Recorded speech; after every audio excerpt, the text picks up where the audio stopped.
Hello everyone, स्वागत है आप सभी का सफल 2.0 बैच पर। मेरा नाम है अंकित मालविया। आप सभी जानते हैं हिस्ट्री की क्लास में आज का जो हमारा चैप्टर है, आज का जो हमारा सेशन है वो होने वाला है Bhakti Sufi traditions, changes in religious belief and devotional text. कहने का मतलब ये जो चैप्टर है इसमें हम भक्ति और सूफी आंदोलनों के बारे में बात करेंगे और इस चैप्टर का पार्ट 1 ऑलरेडी हमने कवर कर लिया, तो आज हम पार्ट 2 डिस्कस करेंगे।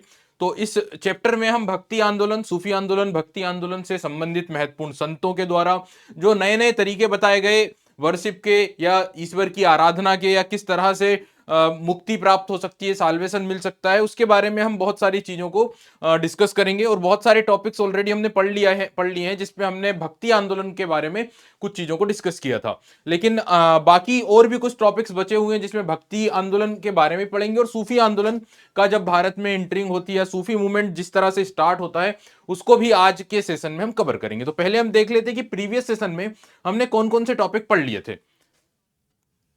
सो इन द प्रीवियस सेशन हमने कवर कर लिया था इंट्रोडक्शन में जो मैंने अभी आपको बातें बताई कि भाई ये 8वीं से 18वीं शताब्दी वाला दौर है, और इस समय पर ये इस समय का या इस पीरियड का एक बहुत ही इंपॉर्टेंट पार्ट है भक्ति और सूफी मूवमेंट और भक्ति आंदोलन, जिसमें कि कुछ भक्ति संत हुए साउथ इंडिया में जिनको हम अलवार और नैनार संतों के नाम से जानते हैं। वहां से ये मूवमेंट स्टार्ट होता है, दक्षिण भारत से नॉर्थ इंडिया में जाता है। और ये इसी के साथ साथ हम देखते हैं कि इंडिया में इस्लाम रिलीजन के साथ साथ सूफी मूवमेंट या सूफी संतों का आगमन हुआ, और सूफी मूवमेंट भी भारत में स्प्रेड हुआ, और एक प्रकार से आराधना की या ईश्वर को प्राप्त करने के जो तरीके हैं उसमें एक बदलाव आया।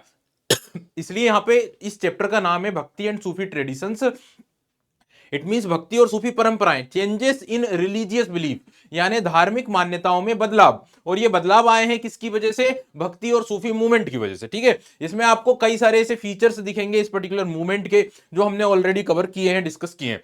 देन हमने इस इंट्रोडक्शन के बाद अपन ने एक टॉपिक और किया था, अ music of religious beliefs and practices. It means धार्मिक मान्यताओं और धार्मिक विश्वासों का एक समन्वय, एक मोइजिक का मतलब होता है मेल जोल। तो जो धार्मिक मान्यताएं हैं भक्ति आंदोलन की, उसमें एक मेलजोल दिखाई देता है, एक समन्वय दिखाई देता है, एक इंटीग्रेशन दिखाई देता है अलग अलग गॉड या अलग अलग गॉडेसेस के रिगार्डिंग, जिसमें हमने भगवान विष्णु के अलग अलग इनकारनेशन की बात करी थी। देन हम बात करें किया है, हमने डिस्कस किया poems of prayers, early traditions of भक्ति। इसके बाद हमने भक्ति की कविताएं यानी भक्ति की जो प्रेयर्स हैं उनको देखा, पोएम्स को देखा, और प्रारंभिक जो परंपरा रही है भक्ति की। इट मींस कि इसमें हमने ये देख लिया कि सबसे पहले भक्ति मूवमेंट कहां से स्टार्ट हुआ, तो हमने फिर अलवार और नैनार संतों के बारे में बात करी। स्टेट यानी राज्य के साथ या राजाओं के साथ उनके किस तरह के रिलेशनशिप थे, संबंध थे, उसको हमने देख लिया था। तो ये कुछ ऐसी चीजें थी जो ऑलरेडी हम पढ़ चुके थे प्रीवियस सेशन में। अब आगे आते हैं और अब आगे देखते हैं कि इसके अलावा कौन कौन सी चीजें जो इस टॉपिक में हमें पढ़ना है। तो बेटा इसके बाद आप लोग देखेंगे आज की इस क्लास में हम डिस्कस करेंगे द वीर शिवा ट्रेडिशन इन कर्नाटक, यानी कर्नाटक की वीर शिवा परंपरा। वीर शिवा परंपरा जो कर्नाटक की है, इसे हम बहुत ही सामान्य या बहुत अच्छे से हम जानते हैं, जिन्हें हम बोलते हैं दक्षिण भारत में कर्नाटक के अंदर ये वीर शिवा परंपरा का ओरिजिन हुआ, उत्पन्न हुआ ये परंपरा भक्ति मूवमेंट के ही समय पर। इसे स्टार्ट करने वाले जो लीडर थे उनका नाम था वासवन्ना। तो वासवन्ना के द्वारा ये वीर शिवा परंपरा शुरू की गई, जिसे सामान्यतः हम लिंगायतों के नाम से या लिंगायत संप्रदाय के नाम से जानते हैं। तो इस पर्टिकुलर टॉपिक को हम कवर करेंगे। देन रिलीजियस फर्मेंट इन नॉर्थ इंडिया। तो अब साउथ इंडिया में बहुत कुछ चीजें अपनी हो गई, जैसे अपन ने अलवार नैनार संतों के बारे में ओरिजिन को समझ लिया, अलवार और नैनार संतों के बारे में बहुत कुछ बातें कर ली, स्टेट्स यानी राजनीति के साथ उनके क्या कनेक्शन थे वो अपन ने देख लिया था, और फिर हमने वीर शिवा ट्रेडिशन को भी हम यहां पर पढ़ लेंगे। अब आएंगे इसके बाद साउथ के बाद नॉर्थ में। इस समय पर नॉर्थ इंडिया में क्या हुआ, किस तरह से ये धार्मिक उफान नॉर्थ इंडिया में आया, क्योंकि अभी तक नॉर्थ इंडिया में उतना इंपैक्ट नहीं हो रहा था जितना साउथ इंडिया में था। फिर ऐसा क्या होता है कि नॉर्थ इंडिया में भी रिलीजियस फर्मेंट शुरू हुआ, तो वो देखेंगे। इसके अलावा नॉर्थ इंडिया में एक और एस्पेक्ट है जो आप लोग देखेंगे सेम पीरियड पर, और वो है इस्लाम रिलीजन की भारत में एंट्री होती है। और इस्लाम रिलीजन की जब एंट्री होती है तो उसी के साथ साथ सूफीज्म भी भारत में आता है। ठीक है, और उसका चेंज फिर जो हमारा जो कल्चर है, रिलीजन है, उसके ऊपर उसका इंपैक्ट भी पड़ता है। देन हम देखेंगे new strands in fabric of Islamic tradition. तो जैसे मैंने कहा कि इस्लाम इस्लामिक एंट्री होती है तो उसके बाद फिर इस्लामिक एंट्री होने के बाद जो इस्लाम रिलीजन से संबंधित कुछ महत्वपूर्ण चीजें हैं उसको अपन यहां पे देखेंगे। New strands in fabric of Islamic traditions, यानी इस्लाम धर्म के नए ताने बाने। इसमें अपन बात करेंगे कि जब इस्लामिक एंट्री इंडिया में होती है तो कई सारे राजाओं ने और पब्लिक ने इस्लाम रिलीजन को एक्सेप्ट किया, अपनाया, और अपनाने के बाद जो इस्लाम रिलीजन की बेसिक जो परंपराएं हैं, रूल्स रेगुलेशंस हैं, उनको भी उन्होंने एक्सेप्ट किया, उनको भी उन्होंने अपनाना शुरू किया। लेकिन इसके साथ साथ जो लोकल ट्रेडिशंस हैं, जो स्थानीय परंपराएं हैं, उसके कारण जो बेसिक प्रिंसिपल्स हैं इस्लाम रिलीजन के, उनमें एक आपको दिखाई देंगे थोड़े से वेरिएशन, थोड़े से आपको डिफरेंस उसमें दिखाई देंगे, थोड़े से उसमें चेंजेस आपको दिखाई देंगे। ठीक है, इसके बाद एक टॉपिक अपन यहां पे करेंगे, द ग्रोथ ऑफ सूफीज्म, यानी फिर हम सूफीज्म के बारे में बात करेंगे और सूफीज्म की ग्रोथ किस तरह से होती है, क्या मेन ऑब्जेक्टिव थे, और उसमें भी हम खानखा की बात करेंगे जो उस एक प्रकार का होस्पाइस होता है जहां पे सूफी संत रहते हैं। सूफी सिलसिलों की बात करेंगे कि भाई ये सिलसिला क्या होता है, सिलसिले का मतलब क्या होता है।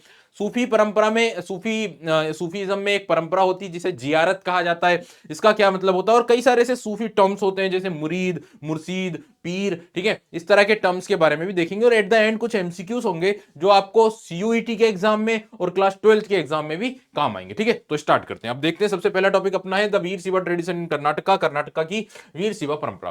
तो बेटा जब हम कर्नाटक की वीर शिवा परंपरा की बात करते हैं तो आप लोग यहां पर जो इमेज देख रहे हैं ये उन लीडर की है जो जिन्होंने इस परंपरा को स्टार्ट किया था, जिनका नाम है बासवन्ना। तो अब हम थोड़ा सा इन व्यक्ति की बात करें, इन लीडर की बात करें जिनका नाम क्या है, बासवन्ना। तो देखिए, बासवन्ना के द्वारा अराउंड 12th सेंचुरी के अंदर क्या हुआ था, कर्नाटक वाले रीजन में एक परंपरा को स्टार्ट किया गया था जिसका नाम क्या था, वीर शिवा परंपरा। ठीक है, कहां पर, कर्नाटक में। तो बेटा ये जो बासवन्ना थे ये कलचुरी राजा के कोर्ट में, दरबार में एक महत्वपूर्ण मिनिस्टर की पोस्ट पर हुआ करते थे। ठीक है, एक मिनिस्टर की पोस्ट पर हुआ करते थे। किसके राजा के दरबार में, कलचुरी राजा के दरबार में मिनिस्टर की पोस्ट पर हुआ करते थे। वासवन्ना एक ब्राह्मण थे। ठीक है, ये बात भी आप लोगों को ध्यान रखना है, वासवन्ना वॉज ब्राह्मण। तो ब्राह्मण एक मिनिस्टर थे कलचुरी राजा के दरबार के अंदर, और इन्होंने एक नई परंपरा स्टार्ट करी जिसे हम वीर शिवा परंपरा के नाम से जानते हैं। अब इस परंपरा के बारे में बात करें, देखिए जब हम इस परंपरा की बात करते हैं जिसका नाम क्या है, वीर शिवा।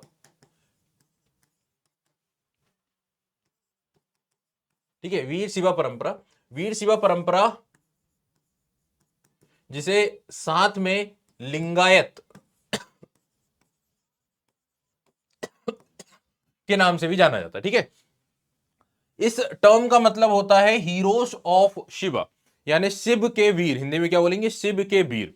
और लिंगायत शब्द का मतलब होता है कि ऐसा व्यक्ति जो अपने साथ में शिव भगवान शिव का जो रूप है जिसे हम लिंग के रूप में जानते हैं, उनको क्या करते हैं, अपने साथ में धारण करते हैं। ठीक है, वियरर ऑफ लिंग। तो वीर शिवा परंपरा के जो लोग हैं या फिर ये जो रिलीजन को स्टार्ट किया है, एक सेकेंड,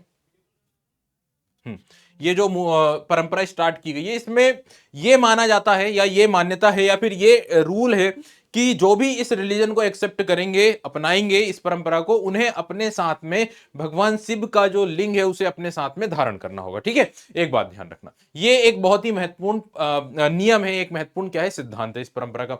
इस धर्म के या इस परंपरा के मानने वाले जो लोग हैं वो भगवान शिव की पूजा लिंग के रूप में करते हैं। ठीक है, भगवान शिव की वर्शिप किस रूप में करते हैं, लिंग के रूप में करते हैं। और उनकी यह मान्यता है कि आफ्टर डेथ यानी मृत्यु के बाद हम शिव में पूरी तरह से लीन हो जाएंगे, पूरी तरह से मर्ज हो जाएंगे और वापस रिटर्न नहीं लौटेंगे इस ब्रह्मांड में, इस दुनिया में, यानी सांसारिक दुनिया में वापस हमारी एंट्री नहीं होगी, हम भगवान शिव में क्या हो जाएंगे, पूरी तरह से लीन हो जाएंगे। यह मान्यता इस परंपरा के लोगों के द्वारा रखी जाती है, मानी जाती है। तो बात आपको क्लियर हुई। तो बेटा अपन बात कर रहे थे 12th सेंचुरी के अप्रोक्स ये जो मूवमेंट है ये कर्नाटक में इमर्ज होता है, स्टार्ट होता है। किसने किया था वो मैंने आपको बताया, वासवन्ना, जो कि कलचुरी राजा के दरबार के एक ब्राह्मण मंत्री थे। ठीक है, इस परंपरा के फॉलोअर्स को वीर शिवा यानी हीरोज ऑफ शिव या फिर लिंगायत, लिंगायत का मतलब वियरर ऑफ लिंग, जो भगवान शिव का जो लिंग स्वरूप है उसको अपने साथ में धारण करते हैं। अपने लेफ्ट शोल्डर पर एक सिल्वर केस यानी सिल्वर का एक बोल सकते हैं बॉक्स, उसके अंदर जो भगवान शिव का लिंग रूप है उसे अपने साथ में धारण करते हैं। ये एक रूल होता है, एक परंपरा होती है इस संप्रदाय की।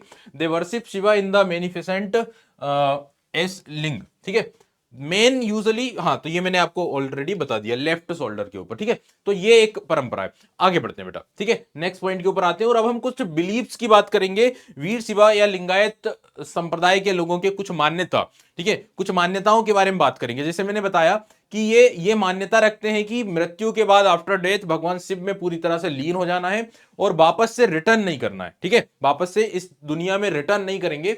दैट्स वाई आप लोग देखेंगे कि इस परंपरा के जो लोग हैं वो अपने डेड्स को यानी अपने मृतकों को दफनाने की प्रैक्टिस करते हैं बजाय कि अंतिम संस्कार की।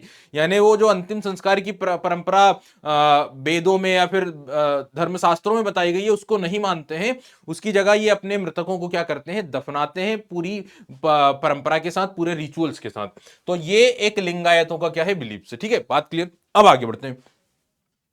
आप लोग जानते हैं कि लिंगायत समुदाय या लिंगायत परंपरा के जो लोग हैं और जो ब्राह्मण्स हैं या फिर वर्ण सिस्टम है या फिर बोल सकते हैं कि जो हमने यहाँ पे जैसे देखा धर्मशास्त्र है, इनमें एक अपोजिशन दिखाई देगा। क्या दिखाई देगा, एक अपोजिशन। तो अब उस अपोजिशन की बात करते हैं। देखिए यहाँ पे Lingayat opposed a Brahmanical ideas and rituals. तो जो ब्राह्मणिकल आइडियाज और रिचुअल्स हैं यानी ब्राह्मणों की जो परंपराएं हैं, जो प्रैक्टिसेस हैं, प्रथा हैं, उसमें और लिंगायतों के बीच में एक अपोजिशन दिखाई देता है, ठीक है। किस तरह का अपोजिशन है, किस तरह से अपोज किया है, किन सिद्धांतों को अपोज किया है लिंगायत परंपरा में, उनको देखते हैं। आप लोग जानते हैं कि ब्राह्मण्स सिद्धांतों के अंदर जातिवाद यानी कास्टिज्म या फिर पोल्यूशन यानी कि जो चार वर्ण हैं उन चार वर्ण के बाहर के जो लोग हैं उनको एक प्रकार से अनटचेबल्स के रूप में कंसीडर किया गया, अछूत वर्ग के रूप में माना जाता है। जबकि लिंगायत समुदाय ने इस तरह की मान्यताओं को एक्सेप्ट नहीं किया है। ये एक क्या हो जाता है, अपोजिशन हो जाता है, ठीक है। ऊपर से एक और चीज जो है रीवर्थ की, रीवर्थ का जो रिचुअल है या फिर रीवर्थ की जो आइडियोलॉजी है जो ब्राह्मण टेक्स्ट में देखने को मिलती है, उसको भी लिंगायतों ने क्या किया है, डिस्कार्ड किया है। क्योंकि आप लोगों ने देखा ना, ये क्या मानते हैं कि भगवान शिव में लीन हो जाना है आफ्टर डेथ, और इसीलिए अपने डेट्स को ये दफनाते हैं बजाय की क्रिमिनेशन की प्रोसेस को परफॉर्म करते हैं। तो ये आप लोग देख रहे हैं एक अपोजिशन दिखाई देगा ब्राह्मण्स परंपराओं में और लिंगायत परंपराओं में, ठीक है। ये पॉइंट क्लियर हो गया आप लोग को। इसीलिए आप लोग देखेंगे कि लिंगायत परंपरा के जो परंपरा जो है इसमें बहुत सारे ऐसे वर्ग के लोग शामिल हुए जो जिनको गौण कर दिया गया था, जिनको मार्जिनलाइज कर दिया गया था ब्राह्मण्स आइडियोलॉजी के अकॉर्डिंग। क्योंकि जो इस वर्ण सिस्टम के बाहर है वो वर्ण सिस्टम के बाहर हैं तो वो मार्जिनलाइज हो जाते हैं। तो उन सभी लोगों ने कौन सी परंपरा को अपनाया, वो सब के सब लोग किस समुदाय का हिस्सा बने, लिंगायतों का, ठीक है। इसीलिए आप लोग देखेंगे कि कर्नाटक के अंदर एक बहुत बड़ा जो पॉपुलेशन है, एक बहुत बड़ा जो इन्फ्लुएंस है वो लिंगायत समुदाय के लोगों का रहता है, ठीक है। ये देखिए आप लोग यहाँ पे marginalised became the follow of Lingayat, क्योंकि ब्राह्मणिकल आइडियोलॉजी के अनुसार जो चार वर्ण का हिस्सा नहीं है वो मार्जिनलाइज हो जाता है, उनको अनटचेबल्स मान लिया जाता है। तो वो सभी जो है वो किसका हिस्सा बन गए, लिंगायत समुदाय का हिस्सा बन गए। बात क्लियर आप लोगों को। अब कुछ और भी चीजें हैं जिसका लिंगायतों ने क्या किया है, अपोज किया है, और वो चीजें या उन चीजों को अपनाया है, ठीक है, जो ब्राह्मण्स में नहीं, ब्राह्मण्स परंपरा में जिनको नहीं किया जाता, उन परंपराओं को इन्होंने क्या किया, अपनाया। जैसे कि अपन बात करते हैं कि जैसे यहां पे आप एग्जांपल के साथ देखें, पोस्ट प्यूरिटी मैरिज यानी वयस्क विवाह। अब ब्राह्मण परंपरा में इसको नहीं किया जाता है तो ये इन्होंने किया। इसके अलावा जो विडो मैरिज है उसको भी एक प्रकार से उसकी भी एक प्रकार से मनाही है, तो वो भी इस परंपरा में की जाती है, रीमैरिज ऑफ विडोज। यानी कहने का मतलब इन्होंने जो धर्मशास्त्रों के अंदर जो बातें लिखी हैं, जिसको मना किया गया है, जिसको ब्राह्मण परंपरा में नहीं किया जाता है, उसको इस परंपरा में क्या किया गया है, फॉलो किया गया। जैसे वयस्क विवाह या फिर विधवा पुनर्विवाह को यहां पर फॉलो किया जाता है, ठीक है। इस परंपरा के जो साधु होते हैं, ठीक है, जो यायावार का मतलब जो अलग अलग जगहों पर घूमते फिरते रहते हैं, उन्हें जंगम कहा जाता है। तो जंगम जो इस परंपरा के मॉन्क हैं, जो ट्रेवल करते हैं, जो नोमेडिक या बोल सकते हैं एक जगह से दूसरी जगह पर घूमते हैं, उन्हें क्या कहा जाता है, जंगम कहा जाता है। और इस परंपरा का जो एक्सपांसन हुआ है, जो स्प्रेड हुआ है, उसके लिए रिस्पॉन्सिबल हैं इसी परंपरा के मेल और फीमेल, जिन्होंने इस परंपरा के सिद्धांतों को, इस परंपरा की टीचिंग्स को कंपाइल किया है कन्नड़ भाषा में। और जिन टेक्स्ट में इन्हें कंपाइल किया गया उन्हें बच्चन कहा जाता है। क्या कहा जाता है, बच्चन। ये बात भी ध्यान रखना। तो ये हो गया बेटा अपना the Veerashaiva tradition in Karnataka. Now come on to the another topic. अगला टॉपिक है religious ferment in north India. तो अब उत्तर भारत में जो धार्मिक उफान है उसके बारे में अपन बात करेंगे, ठीक है। उत्तर भारत का धार्मिक उफान, नॉर्थ इंडिया के अंदर रिलीजियस परमेंट।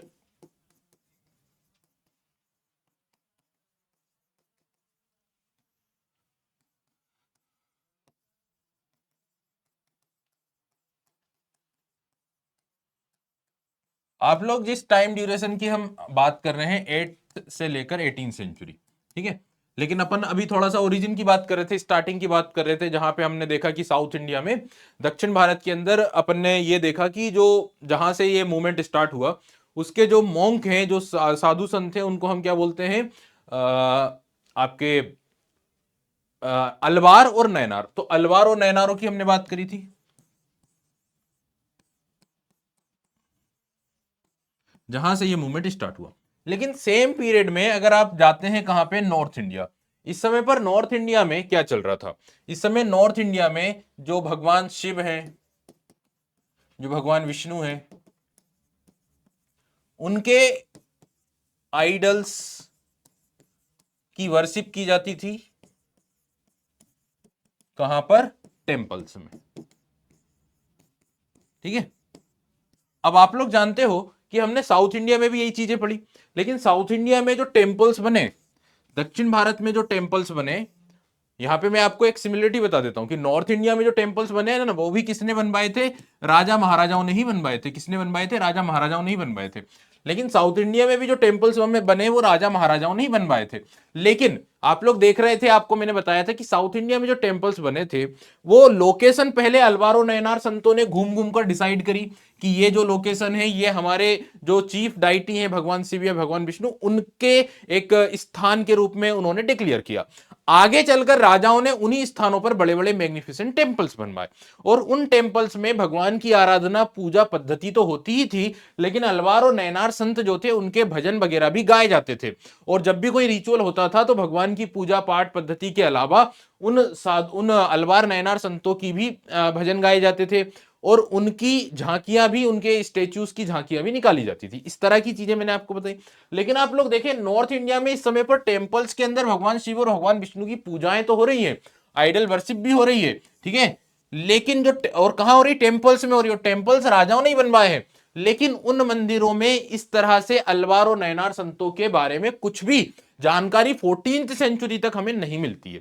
14वीं शताब्दी तक इस तरह से नॉर्थ इंडिया के मंदिरों से अलवार और नैनारों जैसे संतों की कोई जानकारी हमें नहीं मिली, ठीक है। अब ये जो डिफरेंस है ना बेटा, ये नॉर्थ इंडिया में और साउथ इंडिया में, ये जो डिफरेंस है, इस डिफरेंस को हमें आइडेंटिफाई करना है कि इस अंतर के पीछे का कारण क्या है। क्योंकि जहां साउथ इंडिया में इस समय अलवारो नयनारों का बड़ा बोलबाला है, सोसाइटी में उनका बड़ा इंफ्लुएंस है, सोसाइटी के, जैसे अपन ने देखा, किसानों का जो समुदाय है, जिसे वेल्लालर कहा जाता है, वो इन अलवारो नयनार संतों का बहुत बड़ा एक फॉलोअर है, ठीक है। लेकिन नॉर्थ इंडिया में इनका इंपैक्ट नहीं है। इस डिफरेंस के पीछे का कारण क्या है? अब ये डिफरेंस के पीछे का जो कारण है ना, वो मैं आप लोगों को यहां पे बता देता हूं कि ये जो डिफरेंस है, ये क्यों होता है। देखिए, ये जो डिफरेंस है, इसके पीछे का कारण ये है कि इस समय पर मोस्ट ऑफ द जो स्टेट्स थे, ठीक है, मोस्ट ऑफ द जो स्टेट्स थे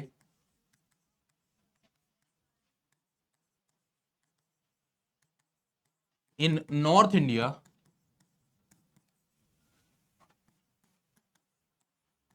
ये बेटा कौन से स्टेट्स थे? ये राजपूत स्टेट्स थे। ये आपके थे राजपूत स्टेट्स, ठीक है।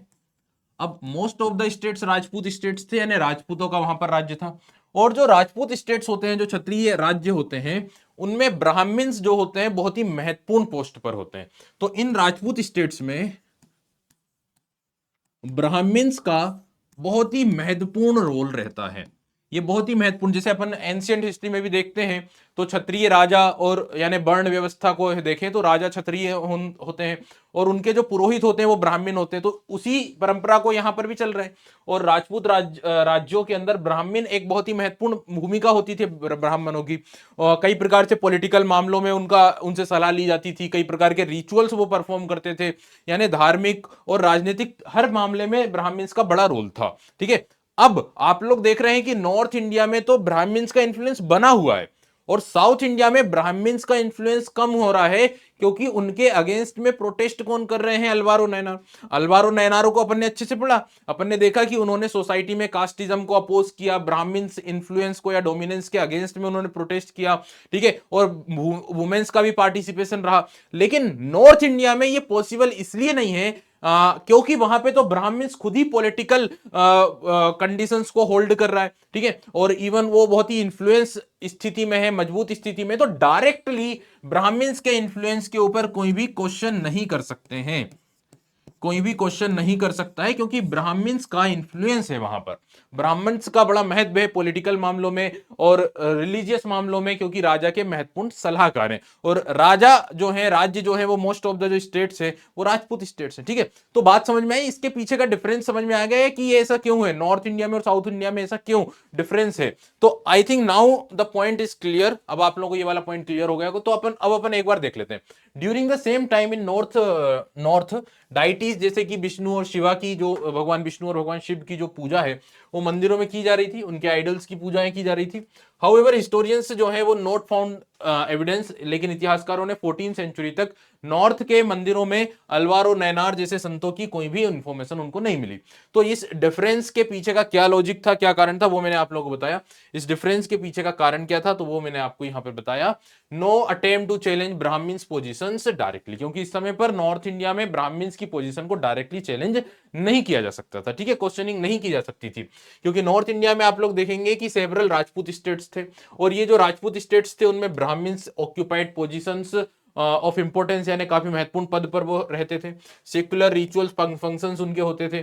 सो there seems to have been little और no attempt to challenge their position directly. तो डायरेक्टली सीधे तौर पर उनको कोई चैलेंज नहीं कर सकता था नॉर्थ इंडिया में। दैट इज द मेन कोज। समझ गए?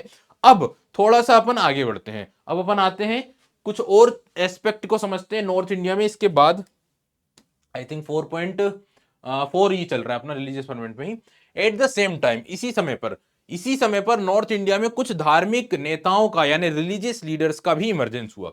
और ये जो रिलीजियस लीडर्स थे ये उस वर्ण व्यवस्था के बाहर थे, ठीक है, ये उस ब्राह्मणिकल सिस्टम के बाहर के थे, ठीक है, ये उस थ्योरी को नहीं मानते थे। तो नॉर्थ इंडिया में कुछ ऐसे लीडर्स हुए जो उस ब्राह्मणिकल पद्धति के सिस्टम से बाहर के थे, ठीक है। इन लीडर्स का बड़ा इंफ्लुएंस था, पब्लिक इनको बड़ा सपोर्ट करती थी, यानी कि पब्लिक का इनको सपोर्ट था।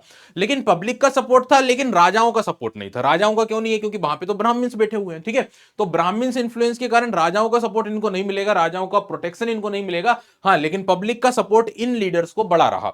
ये लीडर्स कौन थे भाई? इन्हें हम जोगी के रूप में जानते हैं, इन्हें हम नाथ के रूप में जानते हैं, इन्हें हम सिद्ध के रूप में जानते हैं। तो इस तरह से नाथ, जोगी और सिद्ध नाम से जो लीडर्स थे, इनका नॉर्थ इंडिया में इमरजेंस हो गया था। यहां पे आप लोग देखें, who did not function within the orthodox Brahmanical framework, यानी उस ब्राह्मणिकल फ्रेमवर्क का वो हिस्सा नहीं थे, लेकिन पब्लिक इनको पसंद करती थी, पब्लिक इनकी फॉलोअर थी। और इनमें आते हैं नाथ, जोगी और सिद्ध। इस तरह के धार्मिक नेताओं का उस समय पर इमरजेंस हो गया था। अब इनका इतना इंपैक्ट क्यों था, ये भी बात को ध्यान रखें।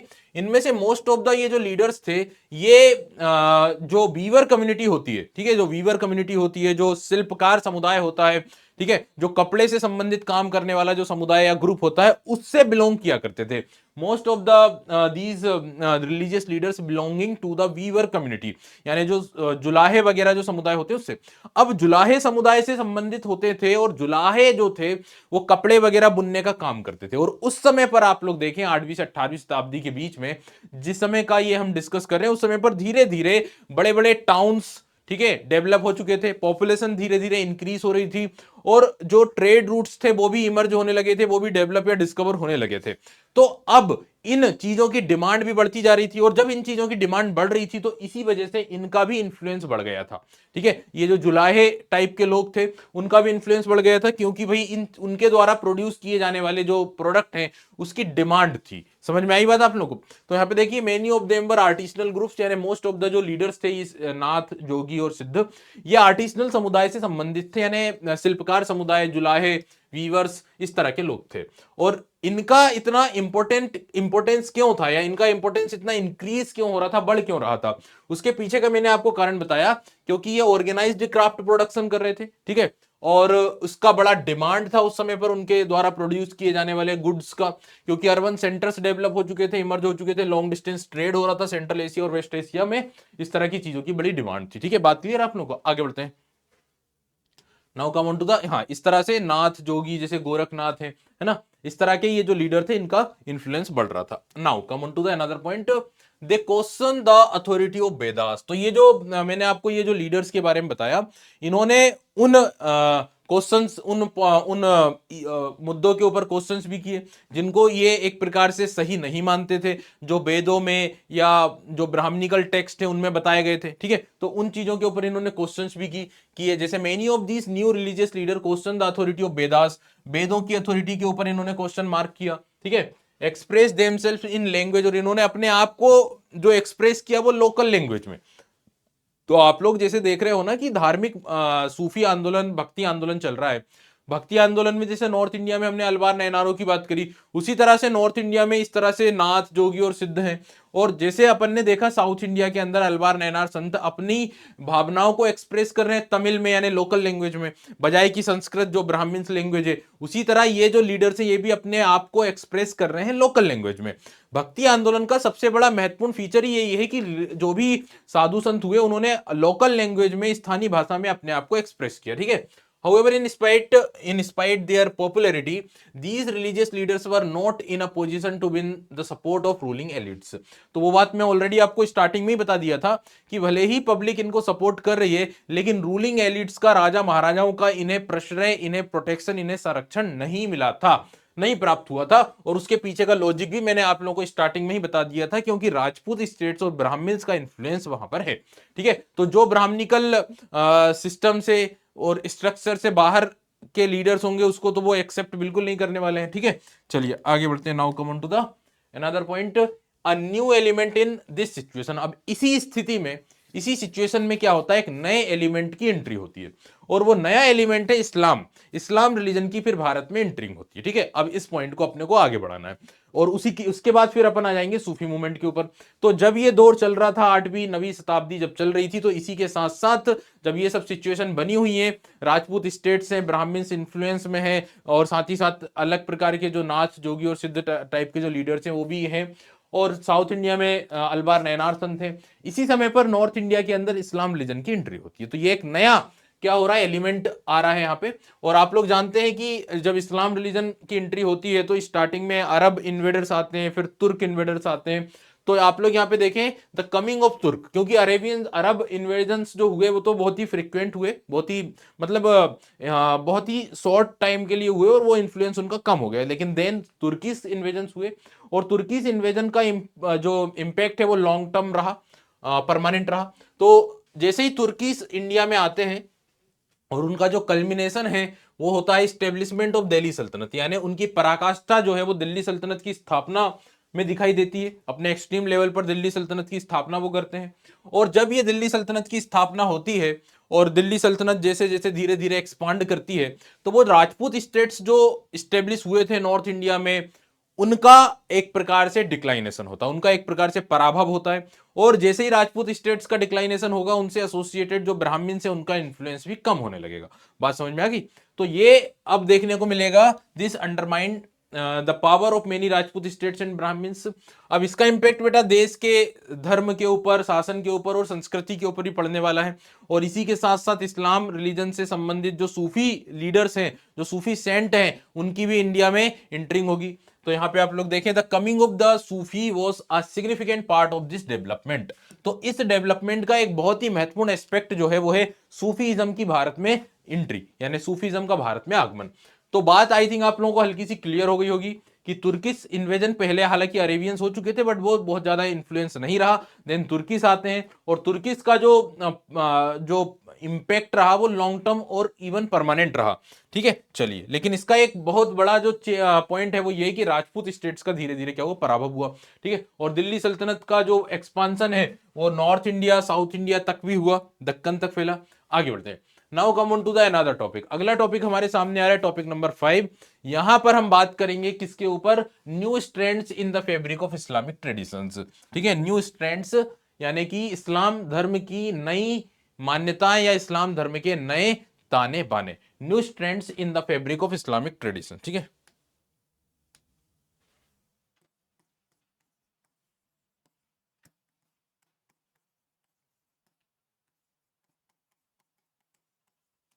अब आप लोग देखिए, सबसे पहले इस टॉपिक को अपन स्टार्ट करते हैं यहां से।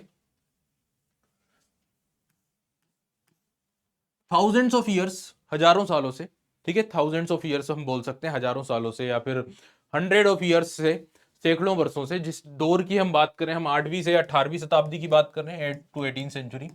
लेकिन आप जानते हो कि पहले से, इससे पहले के सैकड़ों वर्षों से इंडियन सबकॉन्टिनेंट के अलग अलग जो हिस्से हैं, नॉर्थ हो, साउथ हो, ईस्ट हो, वेस्ट हो, इनके लोगों के बीच में आपस में कॉम्बिनेशन है, आपस में कनेक्शन है, आपस में कम्युनिकेशन है, एक प्रकार से मेलजोल आपको दिखाई देता है। ठीक है, एक मेलजोल आपको दिखाई देता है इस दौर में या इससे पहले के दौर में भी, सबकॉन्टिनेंट के अलग अलग एरियाज में। अब सबकॉन्टिनेंट को छोड़ दो और सबकॉन्टिनेंट के क्रॉस एरिया, बाहर के एरियाज, जैसे यूरोप हो गया, या सेंट्रल एशिया हो गया, अफ्रीका हो गया, तो इन एरियाज के लोगों के साथ भी हमारे कनेक्शंस रहे हैं, हमारे संबंध रहे हैं, और हजारों तो नहीं पर सैकड़ों सालों से कनेक्शंस रहे हैं। अरेबियंस ट्रेड करते रहे थे। सेंट्रल एशिया की बात करें तो वहां के लोग भी भारत का जो उत्तर पश्चिम वाला जो फ्रंटियर एरिया है, अफगानिस्तान वाला रीजन है, वहां पर वो सेटल्ड हुए हैं। और अरब ट्रेडर्स तो जो वेस्टर्न कोस्ट है उसके साथ कंटिन्यूसली ट्रेड करते थे। इसके अलावा अपन ने देखा एंशियंट टाइम पर जाएं तो ग्रीक्स लोग भारत में आ चुके थे, ग्रीक्स ट्रेड किया करते थे। इवन अगस्टस जूलियस सीजर के समय से साउथ इंडिया के जो लोग हैं वो व्यापार किया करते थे। इस तरह के हम जानते हैं कि कनेक्शंस बहुत पहले से थे, लेकिन इस समय पर जो कनेक्शन है वो कुछ ज्यादा यहां पर डेवलप हो रहे हैं, क्योंकि अब रिलीजन का भी इंपैक्ट हो रहा है, रिलीजियस को यहाँ के लोग एक्सेप्ट कर रहे हैं। तो कहने का पहला मतलब ये हो रहा है कि कनेक्शंस जो थे, संबंध जो थे, वो बहुत समय से थे। ऐसा नहीं था कि अपन एकदम आइसोलेटेड हो गए थे, एकदम पृथक थे। लंबे समय से हमारे संबंध दूर दराज के एरिया, चाहे वो दूसरे महाद्वीप हो, समुद्र पार का एरिया हो, या पहाड़ी या पर्वत श्रृंखला के पार का जो क्षेत्र है, उनके साथ हमारे संबंध बने हुए थे। इन संपर्कों, इन कम्युनिकेशन का जो एक धुरी है, जो एक एक्सिस है, वो अगर आप समझना चाहते हैं तो उसके लिए हमें समझना होगा राजाओं के जो रिलीजन थे, राजाओं की जो धार्मिक मान्यताएं थी, हमें उसके ऊपर फोकस करना पड़ेगा इन संपर्कों को समझने के लिए। बात क्लियर हो रही कि ये जो इतने डिस्टेंस के हमारे रिलेशनशिप बने इस दौर में भी और इससे पहले भी, उसमें इसके पीछे का एक एक्सिस, एक धुरी जो है वो क्या है, राजाओं के धर्म को समझना। ठीक है, तो उसके ऊपर अपन फोकस करें उससे पहले कुछ और पॉइंट मैं आपको बता देता हूं कि just as the regions within the subcontinent were not isolated from one another, ऐसा तो है नहीं कि आइसोलेटेड के जैसे अलग अलग एरिया से वो एक दूसरे से आइसोलेटेड नहीं है, उसी प्रकार सबकॉन्टिनेंट जो है वो दूर दराज के एरियाज के साथ भी आइसोलेटेड नहीं था। लाखों सालों से, मिलीनियम ईयर्स से हमारे संबंध थे आस पड़ोस के, पड़ोसी महाद्वीपों के लोगों के साथ। अब for instance during the same period, इस समय पर, इस टाइम ड्यूरेशन की अगर हम बात करें, जब हम पढ़ रहे हैं 8वीं से 18वीं शताब्दी, तो मैंने अभी थोड़ी देर पहले बताया कि अरेबियंस जो थे वो ट्रेड करते थे, वेस्टर्न कोस्ट पर उनका आना जाना रहता था, व्यापार उनका होता था। फर्स्ट मिलीनियम सी, यानी प्रथम शताब्दी सीई में अरब व्यापारी आ रहे थे, उनका अच्छा खासा व्यापार चला करता था। पोर्तुगीज आने के पहले, पुर्तगालियों के आने के पहले जो अरेबियन सी है, वहां से जितना भी ट्रेड होता था वो सब अरब व्यापारियों के जरिए ही होता था, और सेंट्रल एशिया से लेकर, मिडिल ईस्ट से लेकर यूरोप तक इंडियन गुड्स इसी रास्ते से जाते थे। ठीक है, इसके अलावा जैसे मैंने बताया कि सेंट्रल एशिया के कई सारे जो ट्राइब्स थे, कई सारे जो लोग थे, वो उन एरियाज में सेटल हो गए थे जो आज का अफगानिस्तान और पाकिस्तान वाला जो क्षेत्र है, यानी इंडिया का नॉर्थ वेस्टर्न इलाका है। और जैसे ही 7वीं शताब्दी में इस्लाम रिलीजन स्टेब्लिश होता है, इस्लाम धर्म की स्थापना होती है, वो हिस्सा उस दुनिया का पार्ट बन जाता है जिसे आज हम इस्लामिक वर्ल्ड के नाम से जानते हैं। तो ये कनेक्शंस पहले से थे, ये संबंध पहले से थे हमारे अलग अलग एरियाज के साथ। ठीक है, इस चीज को आपने यहां पर देखा। Now come on to the another point, faith of rulers and subject. तो अब जो मैंने आपको ये बताया कि इस कनेक्शन या इन संबंधों को समझने के लिए एक जो एक्सिस है, एक जो धुरी है, वो है राजाओं के धर्म को जानने की कोशिश करना, और बाद में जो सब्जेक्ट यानी जो प्रजा है उनके धर्म के बारे में हम बात करेंगे। ठीक है, faith of rulers and subjects, यानी राजाओं और, यानी शासक और शोषितों के धार्मिक मान्यता। ठीक है, तो बेटा यहां पे आप लोग देखें, one axis to understanding the significance of this connection these connections, इन संबंधों को समझने की एक जो धुरी है वो है क्या, to focus the religion of ruling elites यानी राजा जो है, शासक जो है, उनके धर्म के ऊपर फोकस करना। ठीक है, तो इसकी बात करते हैं। अब इसमें आप लोग जानते हैं कि सबसे पहले 711-12 के अप्रोक्स एक अरब कमांडर हुआ करता था जिसका नाम था मोहम्मद बिन कासिम। इसने सिंध पर अटैक किया था, और सिंध पर, ये इस्लाम रिलीजन का फॉलोअर था। जब इसने सिंध पर अटैक किया तो वहां पे एक हिंदू शासक दाहिर सेन थे, उनको हराता है ये, और उस पूरे रीजन के ऊपर एक प्रकार से जो कैलिप्स थे, जो खलीफाओं थे, उनके डोमिनेंस का वो पार्ट बन जाता है। ठीक है, ये आप लोगों को बात क्लियर होगी। आगे बढ़ते हैं। इसके कई सालों के बाद तुर्की और अफगानियों के अटैक होते हैं, क्योंकि अरेबियंस का बहुत ज्यादा इंपैक्ट नहीं रहा, कुछ सालों के बाद अरब इंपैक्ट कम खत्म हो गया। देन हमने देखा कि तुर्कीस और अफगानी जो अटैक्स थे वो हुए अराउंड 11th सेंचुरी के आसपास, 12th सेंचुरी के आसपास। और इन आक्रमण, इन अटैक्स के मद्देनजर आप लोग देखेंगे कि दिल्ली सल्तनत की स्थापना होती है। तुर्कीस और अफगानिस जो है वो क्या करते हैं, दिल्ली सल्तनत स्टेब्लिश करते हैं, और धीरे धीरे ये जो दिल्ली सल्तनत है इसका इन्फ्लुएंस साउथ इंडिया तक, दक्कन तक फैल जाता है। और एक लंबे समय के अंदर जो एक विचार है, एक मान्यता है, वो ये डेवलप हो जाती है कि जो इंडिया की रूलिंग एलिट्स है, यानी शासन करने वाले जो लोग हैं, वो क्या है, इस्लाम रिलीजन के फॉलोअर हैं। यानी शासक वर्ग जो है ना अपना, वो कौन है, इस्लाम रिलीजन के फॉलो करते हैं। और जनता जो है वो तो आप लोग जानते ही हैं कि मोस्ट ऑफ द पब्लिक जो है वो हिंदुइज्म को फॉलो करती है, बाकी के जो धर्म है, इस्लाम तो अभी एंट्री हुई है। तो लेकिन रूलिंग एलिट्स जो है, शासक करने वाले जो लोग हैं, शासन करने वाले जो लोग हैं, वो एक एक्सेप्टेड आइडिया जो ये बन जाता है कि भाई मोस्ट ऑफ द जो हमारे रूलिंग्स थे वो कौन हो गए थे, इस्लाम रिलीजन के फॉलोअर हो गए थे। ये विचार आप देखेंगे मुगल जब आ जाते हैं, मुगल 15वीं-16वीं शताब्दी में अपना एम्पायर स्टेब्लिश करते हैं, तो तब तक चलता रहा।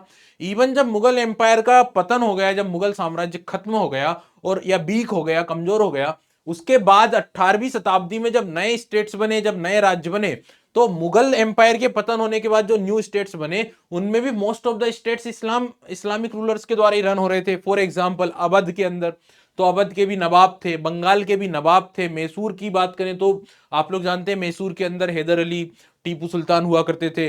हैदराबाद के अंदर निजाम हुआ करते थे, वो भी इस्लामिक रूलर ही हुआ करते थे। अगर हम गुजरात की बात करें तो जूनागढ़ में भी एक इस्लामिक रूलर ही रूल कर रहे थे, यानी इस्लाम धर्म को मानने वाले।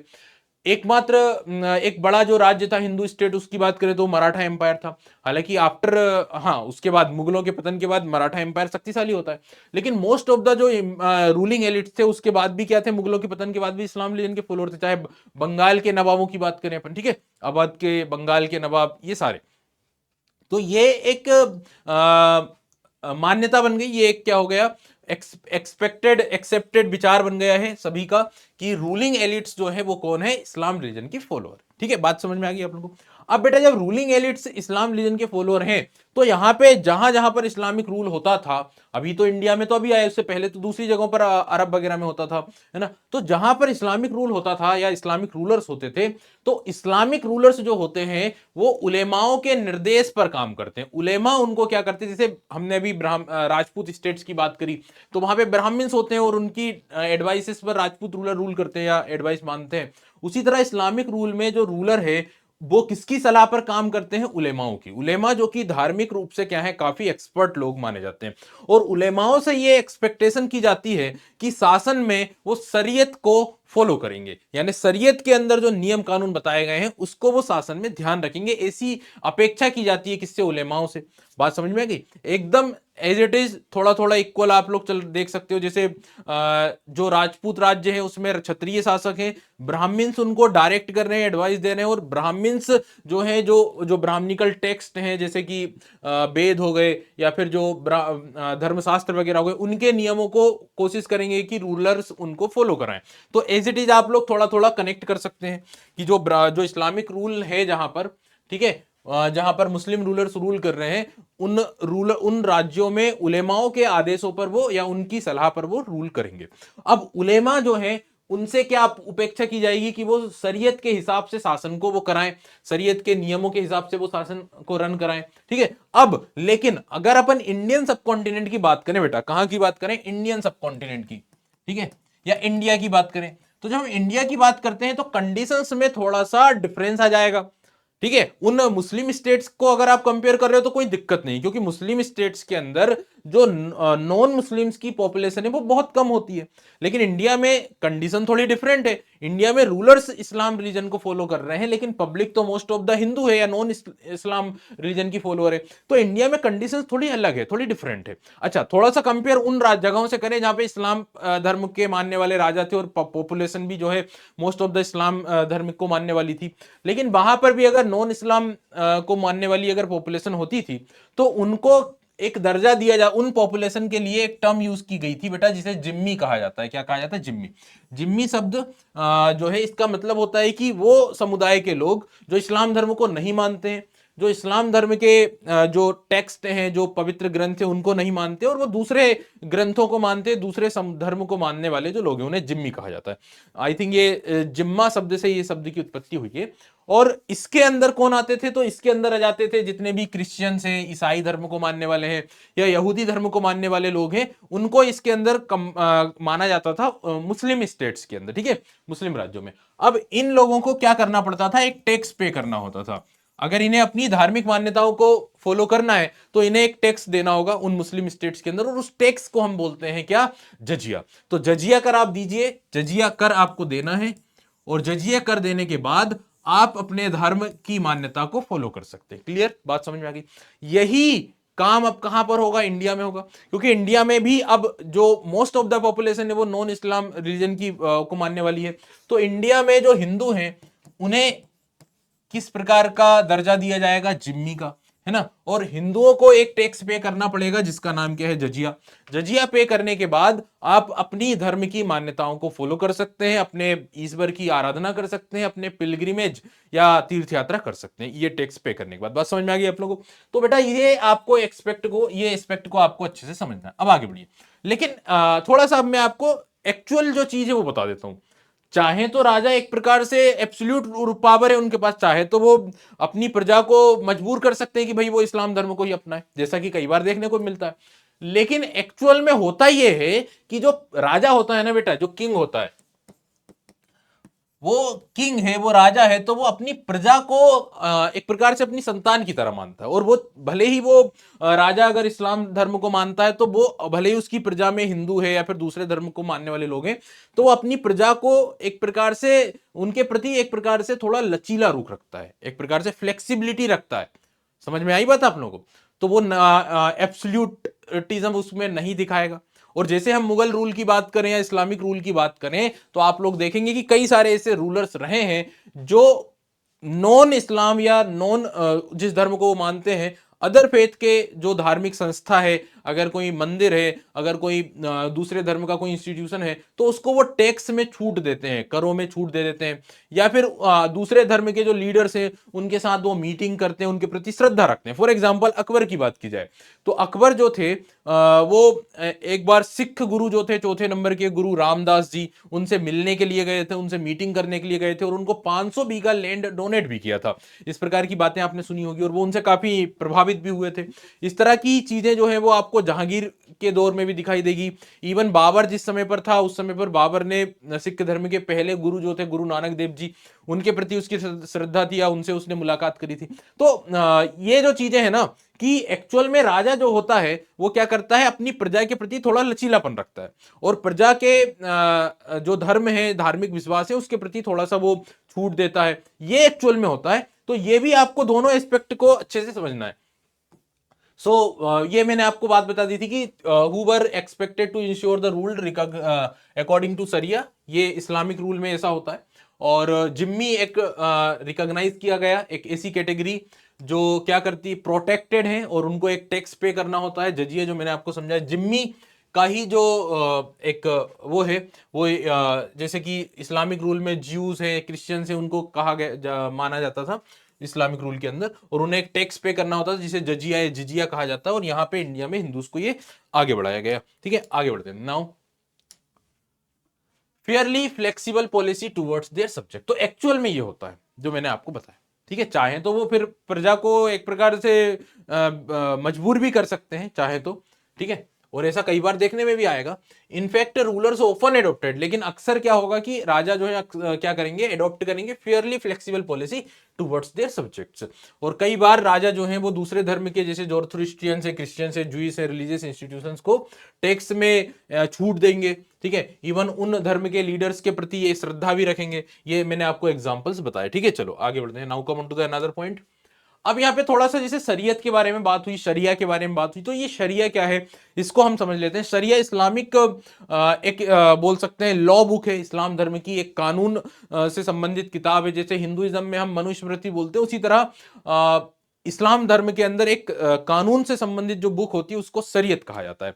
शरीयत के अंदर इस्लामिक कम्युनिटी को किस तरह से रन करना है, किस तरह से रहना है, इस तरह के नियम कानून उसके अंदर कंपाइल किए गए, ठीक है। लेकिन उसका बेस क्या है वो भी आप लोग ध्यान रखें कि इस्लाम, ये जो शरीयत है इसके अंदर 4 ऐसे स्क्रिप्चर्स हैं इस्लाम धर्म के ही, वहां से चीजों को या उन धार्मिक या पवित्र किताबों के अंदर से चीजों को शरीयत के अंदर रखा गया है, या उनके ऊपर बेस्ड जो है रूल्स बनाए गए हैं, ठीक है। जो रूल्स हैं, जो लॉ है, वो 4 पवित्र बुकों से लिए गए। अब वो 4 पवित्र बुक कौन कौन सी, तो उसमें एक तो है सबसे महत्वपूर्ण कुरान, कुरान के बाद से हदीस, कियास और इज्मा। तो ये जो 4 मैंने आपको बातें बताई, वहां से नियम लिए गए हैं, लॉ लिए गए हैं, और उनसे कंपाइल करके क्या बनी है, शरिया बनी है या शरीयत बनी है। So the sharia is the law governing the Muslim community को गवर्न करने वाली बुक है। It is based on the Quran, ये कुरान के ऊपर बेस्ड है। कुरान आप लोग जानते हैं इस्लाम धर्म की सबसे पवित्र बुक, सबसे रिलीजियस सेक्रेड लिटरेचर स्क्रिप्चर माना जाता है। एंड हदीस, अब ये कुरान तो आप लोग जानते हैं, हदीस क्या होती है बेटा, तो हदीस आपको बता देता हूं कि हदीस का मतलब होता है कि जो इस्लाम रिलीजन के मैसेंजर माने जाते हैं, प्रोफेट हजरत मोहम्मद साहब, प्रोफेट हजरत मोहम्मद साहब के जीवन में जो उनकी लाइफ थी, उनकी लाइफ में जो उनके द्वारा जो बातें बताई गई, जो उनके द्वारा टीचिंग्स उन्होंने डिलीवर करी, और जो उनकी प्रैक्टिसेस थी, उनको जहां पर कंपाइल किया गया है उसे क्या कहा जाता है, उसे कहा जाता है आपका हदीस, ठीक है। ट्रेडिशंस ऑफ प्रोफेट मोहम्मद साहब including a record of his remembered words and deeds, यानी उनके द्वारा कहे गए शब्द और उनके द्वारा जो डीड्स यानी जो कार्य किए गए हैं, ठीक है। Next, with the exception of Islamic rule outside Arabia, तो जब इस्लामिक रूल अरब के बाहर गया, ठीक है, जब अरब कॉन्टिनेंट के बाहर जब गया, जब दूसरे एरियाज में गया, तो उन दूसरे एरियाज में क्या था, कस्टम्स और ट्रेडिशंस डिफरेंट थे, ठीक है। तो वो जो डिफरेंट कस्टम और ट्रेडिशंस वाली जगह थी, जब वहां पर इस्लामिक रूल गया, तो वहां पे कियास एंड इज्मा were recognised as 2 other source of legislation. तो वहां पर कियास और इज्मा, यानी उन जगहों के लिए कियास और इज्मा नामक जो ग्रंथ है वो कंपाइल हुए इस तरह से, ठीक है। तो ओवरऑल अब यहाँ पे 4 स्क्रिप्चर्स हो गए, कौन कौन से, कुरान, हदीस, कियास और इज्मा।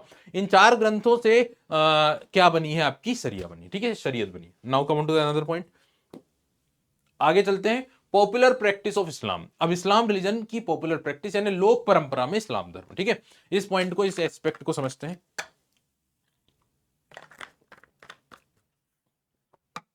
देखिए जी, अभी तक तो हमने बात करी किसकी, किंग्स की यानी राजाओं की। अब बात करेंगे पब्लिक की यानी सब्जेक्ट, जनता। आप लोगों ने देखा कि इस्लाम रिलीजन का इंडिया में एंट्रिंग होती है, इस्लाम धर्म का भारत में आगमन होता है, और मोस्ट ऑफ द जो रूलर्स हैं वो क्या करते हैं, इस्लाम धर्म को अपना लेते हैं, या वो रूलर्स जो है इस्लाम धर्म के मानने वाले होते हैं। तो इसका मतलब ये नहीं है कि अगर राजा इस्लाम धर्म को मानेंगे तो पब्लिक नहीं मानेगी। भाई जब इस्लाम धर्म आया तो पब्लिक ने भी इस्लाम धर्म को अपनाया, नॉर्थ इंडिया में, साउथ इंडिया में, क्योंकि दिल्ली सल्तनत जो है नॉर्थ के बाद साउथ इंडिया, दक्कन तक पहुंचा। तो मोस्ट ऑफ द जो पब्लिक थी यानी समाज के हर एक तबके के जो लोग थे, चाहे उसमें पीजेंट्स हो, आर्टिसियंस हो, ठीक है, सभी लोगों ने क्या किया, इस्लाम धर्म को अपनाया। और जब ये लोग यानी इंडियन सब कॉन्टिनेंट के लोग जो पहले हिंदुइज्म या जैन बौद्ध धर्म को मानने वाले थे, या अदर किसी मान्यता को मानने वाले लोग थे, उन्होंने जब इस्लाम धर्म को अपनाया, तो भाई डेफिनेटली कि वो इस्लाम धर्म की जो प्रिंसिपल्स हैं उनको भी फॉलो करेंगे। लेकिन जब वो उसको फॉलो करेंगे तो उसमें लोकल ट्रेडिशंस का इंपैक्ट भी आएगा और वेरिएशन भी आपको दिखाई देंगे। ये सारी चीजें हमें पढ़ना है। तो ओवरऑल आपने देखा कि राजा महाराजा अगर इस्लाम धर्म को मानने वाले हैं तो डेफिनेटली पब्लिक भी इस्लामी रिलीजन को अपनाएगी, और बहुत सारे लोगों ने अपनाया, ठीक है। उसमें अलग अलग मैंने जैसे ऑक्यूपेशनल जो ग्रुप के लोग हैं उनको मैंने आपको एग्जांपल बताया, आर्टिसियंस भी हैं, पीजेंट्स भी हैं, सभी लोगों ने अपनाया। लेकिन जब वो अपनाएंगे तो भाई उन्हें उन प्रिंसिपल्स को भी तो फॉलो करना पड़ेगा ना, और उन्होंने फॉलो किया भी। जो इस्लाम रिलीजन के बेसिक प्रिंसिपल्स है, जिसमें 5 महत्वपूर्ण सिद्धांत आते हैं, आप लोग जानते होंगे, वो अभी अपन देखेंगे। लेकिन ये तो अभी अभी अपना रहे हैं, इससे पहले तो वो दूसरी मान्यता को मान रहे थे, दूसरे ट्रेडिशंस को फॉलो कर रहे थे। तो वो जो दूसरे ट्रेडिशन है, लोकल ट्रेडिशन है, उनका इंपैक्ट इन मेन प्रिंसिपल्स पर भी दिखाई देगा। देखिए अब आप लोग, so the development of the followed and coming Islam were not confined to ruling elites, यानी सिर्फ रूलिंग एलिट्स तक ही सीमित नहीं रहा। ठीक है, इंडिया के बहुत बड़े स्तर पर ये धर्म फैला और बहुत लोगों ने इस्लाम धर्म को अपनाया, जिसमें किसान भी हैं, आर्टिसियंस भी हैं, वॉरियर्स भी हैं, मर्चेंट्स भी हैं, टू नेम अ फ्यू, यानी इस तरह के सभी लोगों ने इस धर्म को अपनाया। जब वो अपनाएंगे तो उन्हें इस्लाम धर्म के जो प्रिंसिपल्स हैं उनको भी फॉलो करना होगा, और उन्होंने किया भी। ठीक है, और वो प्रिंसिपल्स में जो 5 पिलर ऑफ इस्लाम कहा जाता है, 5 सबसे महत्वपूर्ण जो स्तंभ है इस्लाम धर्म के, उसमें सबसे पहला है कि पैगंबर हजरत मोहम्मद साहब जो हैं वो इस्लाम धर्म के क्या माने जाते हैं, मैसेंजर, यानी रसूल, यानी जो संदेश वाहक है देवता का, ईश्वर का, अल्लाह का, ये माना गया है, रसूल माना गया है, मैसेंजर माना गया है। तो इस मान्यता के ऊपर बिलीव करना, ठीक है, वन गॉड यानी एक ईश्वर है अल्लाह, और प्रोफेट मोहम्मद साहब जो है वो उनके मैसेंजर हैं, इस विचार पर अपनी सहमति जताना, दैट इज कॉल्ड शहादा। ठीक है, ये पहला पिलर है।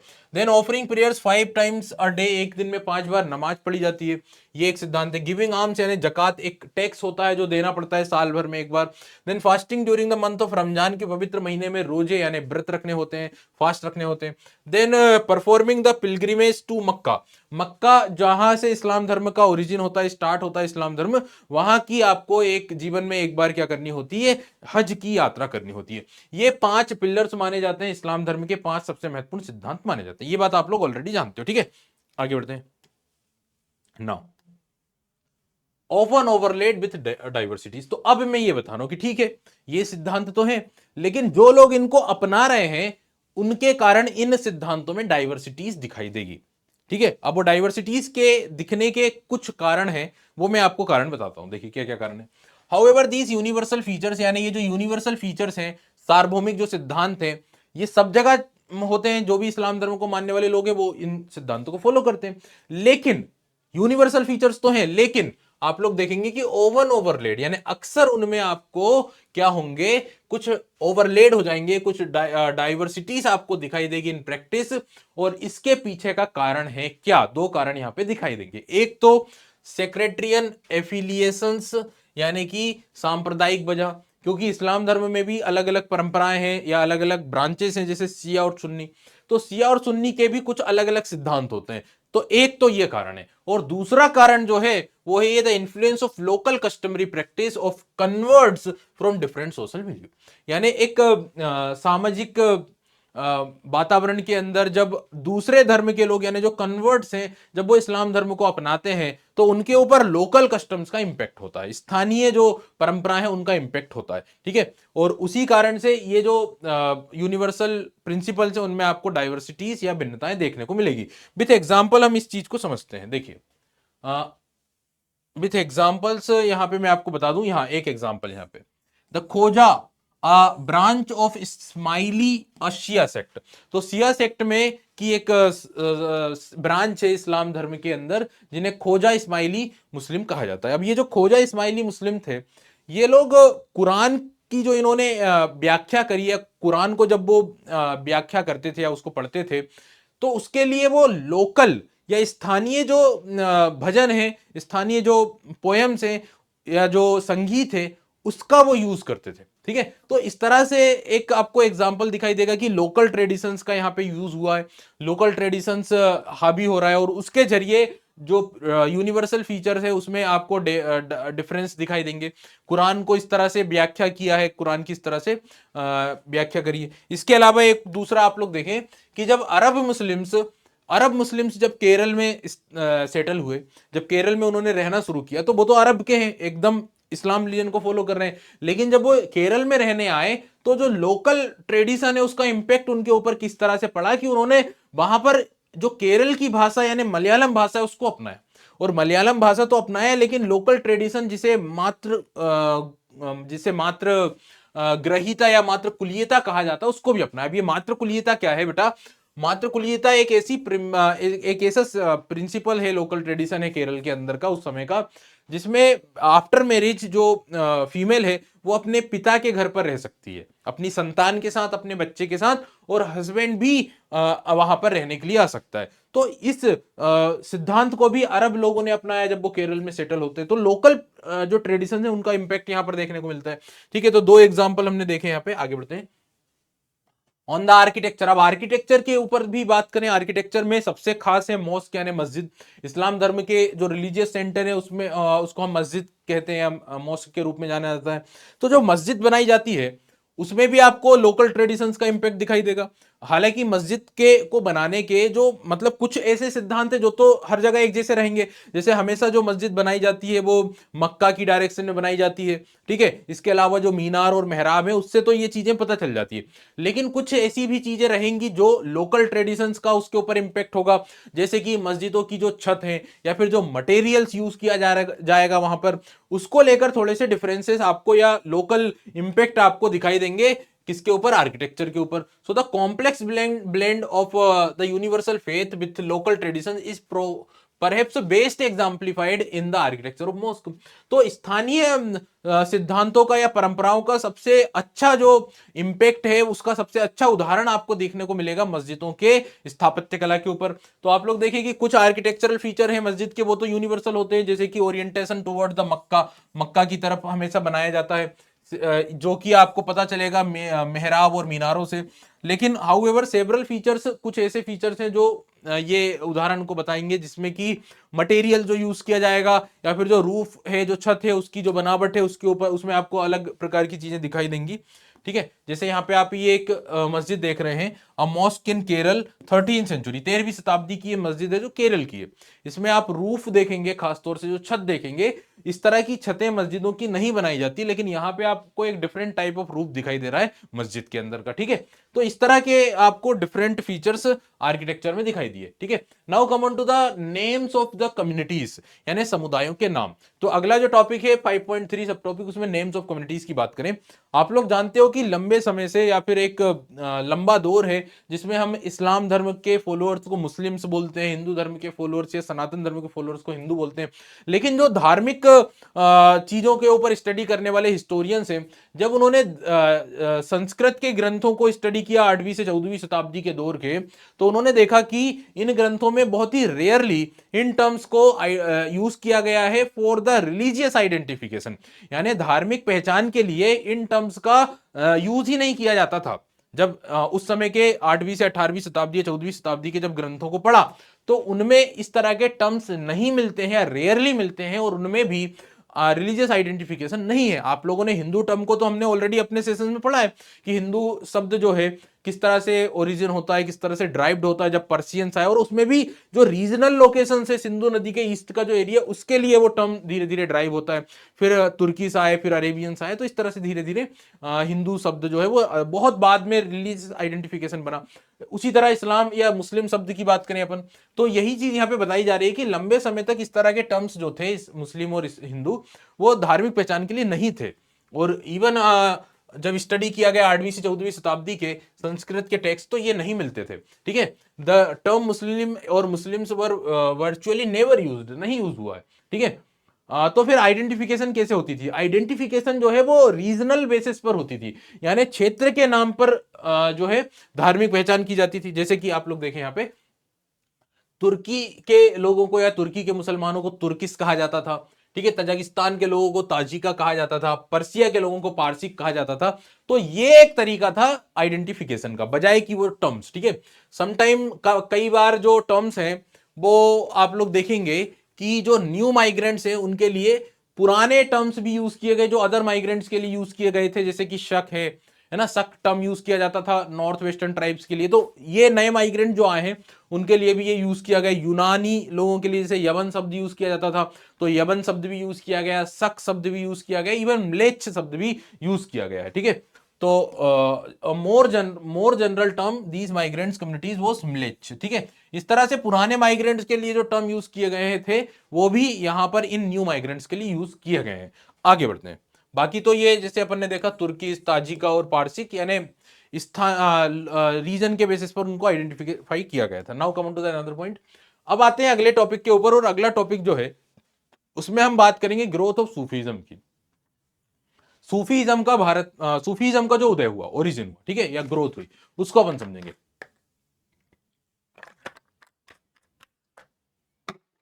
इस चीज को अपन समझने की कोशिश करते हैं। देखिए, आप लोग जानते हो कि इस्लाम धर्म की जो उत्पत्ति हुई अरब महाद्वीप के अंदर, अरब सब कॉन्टिनेंट के अंदर, तो उसमें इस्लाम रिलीजन फाउंड किया जाता है प्रोफेट हजरत मोहम्मद साहब के द्वारा। देन इस आफ्टर प्रोफेट मोहम्मद साहब, इस्लाम रिलीजन में जो महत्वपूर्ण रोल रहा वो कैलिफ्स का रहा। किनका रहा? खलीफाओं का रहा। तो कैलिफ्स के का कंट्रोल रहा, और जो कैलिफ्स थे या खिलाफत जो संस्था थी या खिलाफ कैलिफ्स थे, ठीक है।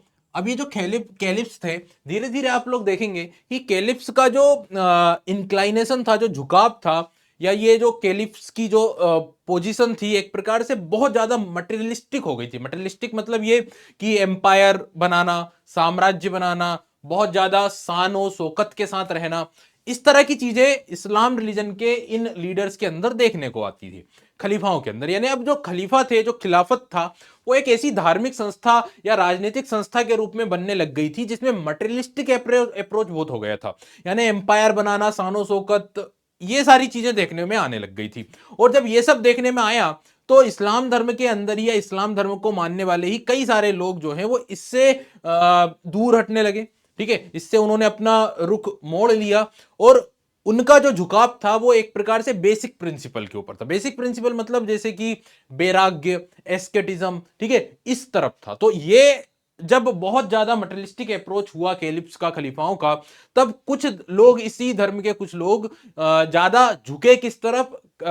एक प्रकार से एस्केटिज्म की ओर, वैराग्य की ओर, रहस्यवाद की ओर। और ये जो लोग थे जो इस चीज से थोड़ा सा दुखी थे, या फिर टर्न हो गए थे, शिफ्ट हो गए थे वैराग्य की तरफ, एस्केटिज्म की तरफ, ठीक है, इन्हीं लोगों को क्या कहा जाता है बेटा? सूफी कहा जाता है। ठीक है, बात समझ में आ गई आप लोगों को? और ये चीज हर जगह पर आपको अप्लाइड होती हुई दिखेगी, ठीक है। ये चीज हर जगह पर अप्लाइड होती हुई दिखेगी आपको। इवन क्रिश्चियन धर्म में भी, ईसाई धर्म में भी जब पोप का रोल रहा, ठीक है, बिशप्स का रोल रहा, तो वहां पे बहुत ज्यादा मटेरियलिस्टिक अप्रोच हुआ। देन फिर कुछ ऐसे मोंक आए जो इन चीजों से या शहरों के जीवन से, शानो शौकत में भरोसा नहीं रखते थे।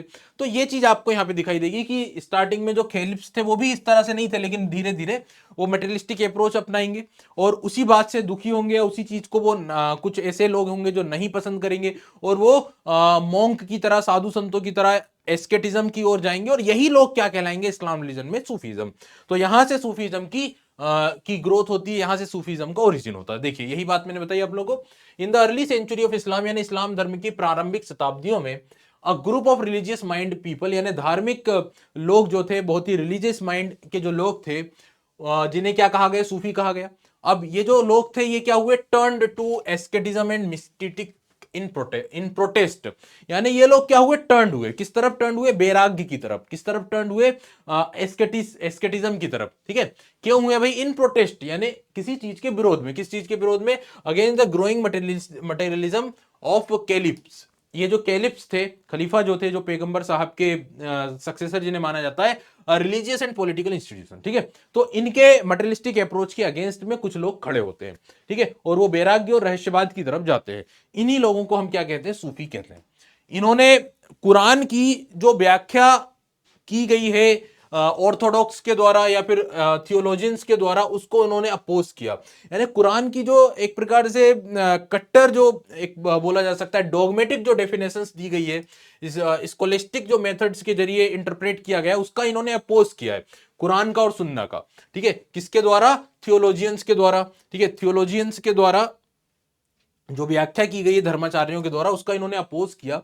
इवन इन्होंने ये माना कि मुक्ति प्राप्ति का सही जरिया जो है, सही तरीका जो है, साल्वेशन प्राप्त करने का सही तरीका जो है, वो है ईश्वर के प्रति भक्ति करना, ईश्वर के प्रति प्रेम करना, और पैगंबर साहब के द्वारा बताए गए रास्ते पर चलना, ईश्वर के द्वारा, अल्लाह के द्वारा बताए गए रास्ते पर चलना, और पैगंबर साहब को फॉलो करना, हजरत मोहम्मद साहब को फॉलो करना, ठीक है।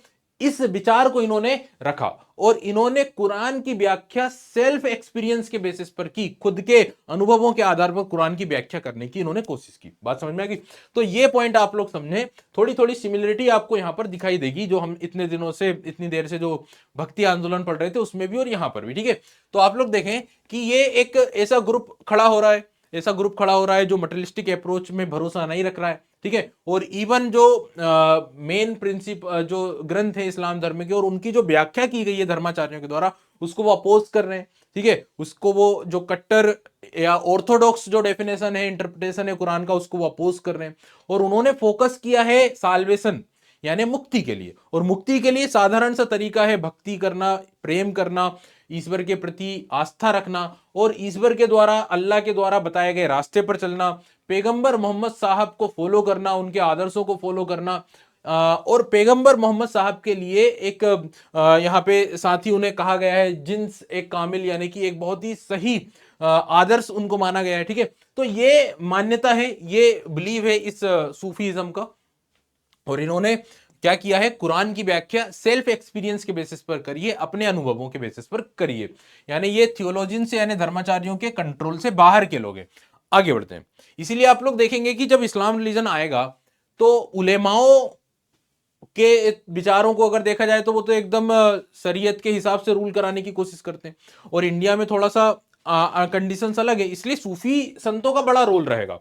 और जब सूफी संत भारत में आएंगे तो इंडिया की जो पब्लिक है वो सूफी संतों को फॉलो करेगी, क्योंकि एक फ्लेक्सिबिलिटी यहां पर आपको दिखाई देगी, बजाय कि बहुत ज्यादा हार्ड रूल्स नहीं अप्लाइड किए जाएंगे। तो राजाओं ने भी सूफी संतों का बहुत सहारा लिया और पब्लिक भी उनकी फैन हुआ करती थी, उनको सम्मान देती थी, चाहे वो हिंदू हो चाहे वो मुस्लिम हो। ठीक है, तो ये आप लोग थोड़ा सा देखेंगे पॉलिटिकल एस्पेक्ट को भी। आगे बढ़ते हैं। नाउ अगला पॉइंट आ रहा है खानखा और सिलसिला। तो ये तो हमने थोड़ा सा स्टार्टिंग का पॉइंट देख लिया, सूफीज्म किस तरह से ओरिजिन हुआ, उसके पीछे का लॉजिक क्या है। और अब अपन देखेंगे खानखा और साथ ही साथ सिलसिला। ये दो टर्म मैंने आपको बताई थी। देखिए, खानखा वो जगह होती है, जैसे आपने देखे होंगे मठ, मंदिर, टेम्पल इस तरह, या मठों की बात करें तो मठ मतलब जहां पर धार्मिक लोग रहते हैं। उसी तरह इस्लाम धर्म में या सूफी परंपरा में जहां पे सूफी संत रहते हैं उस जगह को क्या कहा जाता है, खानका कहा जाता है।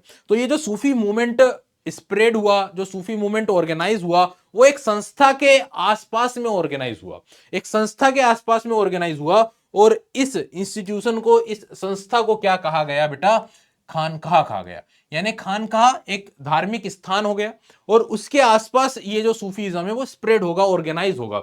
तो इस इंस्टीट्यूशन जिसके आसपास ये सूफीज्म ऑर्गेनाइज होगा उसको ही क्या कहा जा रहा है, खानकाह या एक होस्पाइस। यहां पर कौन रहते हैं, यहां पर रहते हैं सूफी संत, यानी जो सूफीज्म के लीडर हैं वो यहां पर रहते हैं। उनके साथ साथ में उनके जो फॉलोअर्स हैं, उनके जो अनुयायी हैं, या फिर उनसे मिलने के लिए जो लोग आते हैं वो यहां पर उनसे मिलते हैं, उनसे बातें करते हैं, उनसे आशीर्वाद लेते हैं। ठीक है, उनके अनुयायी, उनकी फैमिली इस जगह पर रहती है। तो इस होस्पाइस को, इसे क्या कहा जाता है, सूफी परंपरा में खानकाह कहा जाता है। इसे किसके द्वारा रन किया जाता है, इसके ऊपर कंट्रोल किसका होता है, तो उन सूफी संत का, उन सूफी लीडर्स का। ठीक है, जैसे भारत में सूफी सिलसिला जो है वो चिश्ती का काफी ज्यादा, चिश्ती परंपरा का, चिश्ती सिलसिला का काफी इन्फ्लुएंस रहा। तो दिल्ली के अंदर जैसे चिश्ती जो संत के खानकाह है वो मिले हैं या वो रहे हैं, वहां पर रन हुए हैं, तो उनके बारे में भी अपन आगे पढ़ेंगे। तो आई थिंक अब आप लोगों को समझ में आ गया होगा कि ये जो सूफीज्म है ये इवॉल्व होता है इस्लाम रिलीजन के 11वीं शताब्दी में डेवलप होता है इस्लाम धर्म के अंदर। और इस परंपरा का अपना एक, कुरान के साथ साथ अपना एक सेपरेट एक ग्रंथ भी थे, है ना, अपने एक टेक्स्ट भी थे। तो देखेंगे आप लोग with the body of literature, यानी लिटरेचर भी था on Quran studies and Sufi practice. तो कुरान की स्टडीज और सूफी प्रैक्टिस का अपना एक लिटरेचर भी था, क्योंकि जब एक रिलीजन या एक धार्मिक मान्यता की बात करते हैं ना तो लिटरेचर का बड़ा रोल होता है। तो 11वीं शताब्दी के अप्रोक्स सूफीज्म स्प्रेड होता है या ऑर्गेनाइज होता है, और इसके साथ साथ सूफीज्म का अपना एक साहित्य भी था, अपनी प्रथाओं और कुरान के साथ साथ जुड़ा हुआ। ठीक है, इंस्टीट्यूशनली यानी अगर हम संस्थागत रूप से देखें तो सूफीज्म जो ऑर्गेनाइज हुआ वो एक सेंटर के इर्द गिर्द, जिसे हम होस्पाइस या खानकाह कहते हैं, जिसे कंट्रोल किया जाता है सूफी संत के, सूफीज्म के जो मास्टर कहे जाते हैं सूफी संत, जिन्हें अरबी भाषा में शेख कहा गया है और पारसी भाषा में पीर या मुर्शीद कहा जाता है। ये टर्म्स के ऊपर क्वेश्चन बनते हैं, मुर्शीद या पीर, जिसका मतलब होता है सूफी संत। ठीक है, ही इनरोल्ड डेसिपल्स, यानी ये अपने उस जगह पर, अपने उस होस्पाइस या खानका में अपने अनुयायियों को क्या करते हैं, इनरोल करते हैं, ठीक है। एंड अपॉइंट अ सक्सेसर, साथ ही साथ अपने सक्सेसर को भी अपॉइंट करते हैं, जिन्हें खलीफा कहा जाता है। समझ गए? तो ये चीज आप लोग थोड़ा सा देखें। आगे बढ़ते हैं बेटा। अच्छा, ये जो मैंने आपको जगह बताई ना, जिसको अपन ने क्या नाम दिया, जिसको क्या कहा जाता है, खानका, यहाँ पे ये बहुत बड़े बड़े हुआ करते थे, बहुत सारे लोग यहाँ पे रहते थे। यहाँ पे लोगों को स्पीच दी जाती थी, लोग आशीर्वाद लेने के लिए आते थे, उनका आशीर्वाद लिया करते थे। कई तब अलग अलग तबके के लोग आते थे, इवन कई बार राजा लोग भी आते थे, है ना, आशीर्वाद लेने के लिए सूफी संत का। तो एक अच्छी बड़ी जगह होती थी, ठीक है। इवन कई बार जैसे अटैक वगैरह होते थे, किसी दूसरे राजा ने जैसे अटैक कर दिया, तो जो आम जनता होती थी, पब्लिक जो होती थी, वो इन्हीं सूफी संतों के जो खानका है वहां पे शरण लिया करती थी। इस तरह के एग्जाम्पल्स हम आगे भी देखेंगे, ठीक है। चलिए, अच्छा, यहाँ पे ना एक ऐसी जगह होती थी जहां पे सबके लिए भोजन या खाना बनाया जाता था, जहां से खाना बनता था और प्रसाद जो है दिया जाता था। एक बहुत बड़ा एरिया, एक बहुत बड़ी कढ़ाई होती थी, जिसमें भोजन बनाते थे, कुक किया जाता था और बाद में उसको डिस्ट्रीब्यूट किया जाता। ठीक है, चलो आगे बढ़ते हैं। अब यहां पे हमारे सामने एक टर्म आ रही है, सूफी सिलसिला। तो सूफीज्म स्टार्ट होता है, सूफीज्म ग्रोथ करता है, और सूफीज्म का जो ग्रोथ होता है वो अलग अलग सिलसिलों के रूप में होता है। सिलसिला मतलब एक प्रकार से सूफीज्म के डिफरेंट डिफरेंट ब्रांचेस, अलग अलग जो हिस्से हैं, उसे कहा जाता है सूफी सिलसिला। अब ये लगभग 2 दर्जन के अप्रोक्स, यानी 24 के लगभग सूफी सिलसिले हैं। लेकिन इंडिया की बात की जाए तो इंडिया में सूफी सिलसिलों में जैसे चिश्ती सिलसिला आपने काफी सुना होगा, कादरियां, इस तरह से कुछ सिलसिले हैं इंडिया में। हालांकि सबसे ज्यादा फेमस कौन सा सिलसिला है? चिश्ती सिलसिला। अब थोड़ा सिलसिला शब्द को समझते हैं कि ये सिलसिला टर्म ये क्या है, इसका मीनिंग क्या होता है। तो बेटा, सिलसिला शब्द का मतलब होता है एक प्रकार से चेन, यानी एक कड़ी, ठीक है। सूफी सिलसिला began to crystallize in different parts of the Islamic world around 12th century. Sufism तो 11th सेंचुरी में शुरू हुआ, लेकिन सूफीज्म जब स्प्रेड होगा तो सिलसिले के रूप में ज्यादा से स्प्रेड होगा। और ये सिलसिले वाला जो कॉन्सेप्ट है वो लगभग 12वीं शताब्दी में क्या होता है, ग्रो करता है। और सूफीज्म भी इसी के साथ आगे बढ़ेगा, जब बहुत सारे ऐसे लीडर हुए सूफीज्म के, जिनके नाम पर ये सिलसिले बने। एक्चुअल में जो सिलसिले के जो नाम है वो सूफी संतों के नाम पर, उनके जब फॉलोअर्स बनते गए, एक बड़ा ग्रुप बनता गया, उनकी आइडियोलॉजी आगे बढ़ती गई, उनके जब टूम्ब बनाई गई, ठीक है, उनकी समाधियां बनाई गई, जो एक धार्मिक स्थान के रूप में, पिलग्रिमेज सेंटर्स के रूप में स्टेब्लिश हुए, तब ये सिलसिलों का इन्फ्लुएंस बढ़ा। ठीक है, तो यहां पे आप लोग देखें, द वर्ड सिलसिला का मतलब होता है literally a mean of chain, एक कड़ी, एक चेन। ये जो चेन है, ये एक प्रकार से इसकी एक जो छोर है वो अनुयायी के साथ जुड़ी हुई है, सूफी संत के साथ, और एक जो छोर है वो पैगंबर साहब यानी हजरत मोहम्मद साहब के साथ जुड़ी हुई है। यानी ये जो जो सिलसिला है, ये कंटिन्यूअसली कनेक्शन बताता है डेसिपल का, अनुयायी का, भक्त का, किसके साथ में? सूफी संत के साथ में भी, और प्रोफेट मोहम्मद साहब के साथ में भी, जिसके जरिए उसको लगातार उनकी पावर मिल रही है, लगातार उनका आशीर्वाद मिल रहा है। तो ये एक धार्मिक जो है डेफिनेशन है, एक इंटरप्रिटेशन है। So signifying a continuous link between master and disciples. ठीक है, तो यानी वो सूफी संत जो हैं उनके और उनका जो डिसिपल, उसके साथ में एक कनेक्शन, एक कंटिन्यूअस लिंक ये दर्शाता है सिलसिला। और साथ ही साथ उसे लगातार आशीर्वाद मिलता है, ठीक है, किसका? प्रोफेट मोहम्मद साहब का, क्योंकि एक छोर जो है वो कनेक्ट है किसके साथ? प्रोफेट साहब से। ठीक है, बात समझ में आ गई होगी आप लोगों को कि सिलसिला शब्द का मतलब क्या होता है। आगे बढ़ते हैं अपन नेक्स्ट। यहां पे एक प्रैक्टिस आपको, आप लोगों ने कई बार सुनी होगी, जियारत, पिलग्रिमेज, जिसे जियारत भी कहा जाता है। पिलग्रिमेज का मतलब होता है धार्मिक यात्रा करना। अब देखिए, सूफी इज्म के अंदर कई सारे सिलसिले बने, सिलसिले सूफी संतों के नाम पर स्प्रेड हुए। सूफी संत की जब मृत्यु होती है, जब उनकी डेथ हो जाती है, तो उनकी जहां पर टूम्ब बनाई गई, जहां पर उनकी टूम्ब बनी, समाधि बनी, वो समाधि धीरे धीरे बहुत फेमस हुई। धीरे धीरे वहां पर उनके जो अनुयायी है वो जाते थे, यात्रा करते थे, ट्रेवलिंग करते थे, तीर्थ यात्रा करते थे। और ये जो तीर्थ यात्रा होती थी, ये खासतौर से जिस दिन उनकी मृत्यु हो रही थी, उस दिन काफी ज्यादा मानी जाती है, जिसे अपन बोल सकते हैं, या फिर जिस दिन उनका क्या हुआ था, देखिए, पर्टिकुलरली ऑन हिज डेथ, यानी जिस दिन उनकी मृत्यु हुई थी, एनिवर्सरी, उस दिन की जाती है ये यात्रा, जिसे जियारत या उर्स कहा जाता है, या फेस्टिवल, जो एक सेलिब्रेशन वहां पर जो होता है, कव्वालियां वगैरह जो गाई जाती है, जिसे उर्स कहा जाता है। तो उस दिन का बड़ा महत्व होता है, ठीक है। और ये माना जाता है कि आफ्टर डेथ, मृत्यु के बाद, ये जो सूफी संत हैं ये ईश्वर से और ज्यादा क्या हो गए हैं, कनेक्ट हो गए, उनके और ज्यादा करीब पहुंच जाते हैं, एक प्रकार से और ज्यादा उन एलमाइटी के साथ उनकी मर्जिंग हो जाती है, और ज्यादा वो पावरफुल और शक्तिशाली बन जाते हैं। ठीक है, इसीलिए उस दिन वहां पर जाने का बहुत महत्व माना जाता है। ठीक है, इस परंपरा में। तो आप लोग देखें, व्हेन द शेख डाइड, यानी जब पीर की या मुर्शीद की मृत्यु होती है, तो उनके जो टॉम है, उनकी जो समाधियां हैं, वो उनके अनुयायियों के लिए बहुत ही श्रद्धा का स्थान बन जाता है। ठीक है, this encourage the practice of pilgrimage, जियारत, इसे ही क्या कहा जाता है, जियारत या पिलग्रिमेज, तीर्थ यात्रा करना। ये खास तौर से उस दिन, उर्स का मतलब होता है उस दिन का प्रोग्राम, जब जिस दिन जो है पीर की या मुर्शीद की मृत्यु होती है, एनिवर्सरी होती है, उस दिन को, उस दिन के फेस्टिवल को क्या कहा जाता है, उर्स कहा जाता है। समझ गए। Then people sought their blessing to attend material and spiritual benefits. तो वहां पर जो लोग हैं वो जाते हैं आशीर्वाद लेने के लिए, ताकि उन्हें उनका स्वास्थ्य सही रहे, उनके जीवन में वेलफेयर आए, इस तरह का आशीर्वाद लेने के लिए पब्लिक वहां पर जाती है। Thus evolved the cult on the sheikh revered as बली। और इस तरह से जो सूफी संत हैं, जो शेख हैं, उन्हें बली के रूप में, वली का मतलब होता है फ्रेंड ऑफ ऑलमाइटी, यानी ईश्वर के मित्र के रूप में ये मान्यता धीरे धीरे इमर्ज होती, डेवलप होती है। समझ गए। चलिए आगे बढ़ते हैं। Now come on to the another topic 6.2 outside the खानका। खानका के बाहर। अब यहां पर भी वही अप्रोच आप लोग देखोगे, धीरे धीरे जो खानका थे, ठीक है, खानका, धीरे धीरे खानकाह में भी आप क्या देखेंगे कि मेटेरियलिस्टिक अप्रोच बनेगा। जो सूफी संत हैं उनमें भी कई सारे ऐसे सूफी संत होंगे जो राजाओं के साथ संपर्क में रहेंगे।